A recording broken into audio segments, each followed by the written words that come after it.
شفتوا واش قال سبيد على الجزائر في نهائي كأس إفريقيا بين المغرب والسنغال؟ مفاجأة كبيرة، خاصة وأنه رفض الطلب وخرج ديراكت. صلوا على النبي وداروا لنا الإعجاب والاشتراك. متابعينا، أولا بخصوص سبيد اللي كان جا زار الجزائر، ولكن المغرب حبوا يستغلوه، تحديدا الإعلام المغربي. ما راناش نهضروا على الشعب المغربي الشقيق، ولكن شفنا المباراة في النهائي وشفنا ثاني المهازل الكبيرة اللي صرات. ولكن الشيء الملفت تحديدا بخصوص سبيد، كان جا زار الجزائر وراح للصحراء ومن بعد راح للعاصمة، كلش كان هايل.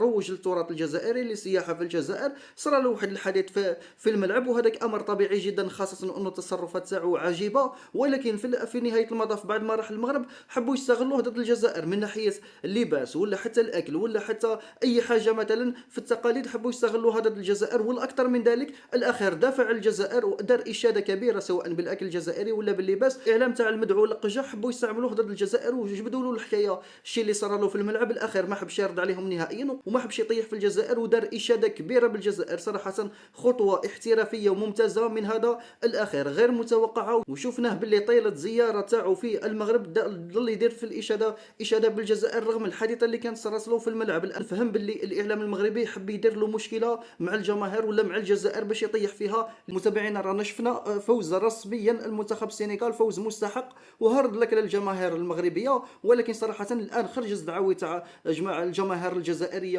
وكذلك المصرية ولا حتى النيجيريه وغيرهم الكثير اللي تلاعب بهم القجع. وشفنا باللي صراحه كولسه واضحه حتى في هذا النهائي، والكولسه واضحه من طرف الحكم، وكاين تحيز في جميع المباريات. ولكن صراحه رغم الكولسه ورغم كل شيء اللي داروا القجع ودار تولكاف وتواطؤ موتسيبي، ولكن في نهايه المطاف زملاء ايضا ساديو ماني ربحوا في نهايه المطاف الكاس الافريقيه. وبهذا للاسف الشديد بخصوص الاشقاء المغاربه تاجل التتويج بعد 50 سنه. الان زيدوا ينتظروا بعد السنوات الاخرى. وما تنساوش باللي اصلا كاس افريقيا راح تولي تلعب فقط المره الجايه في 2028، وبعد زيد تنتظر كل 4 سنوات. لهذا المهمه اصلا اصعب الان، والقجع هذاك راه انهار تماما. وراهم الان الجماهير الجزائريه ولا التونسيه ولا حتى المصريه راهم فرحانين. علاش؟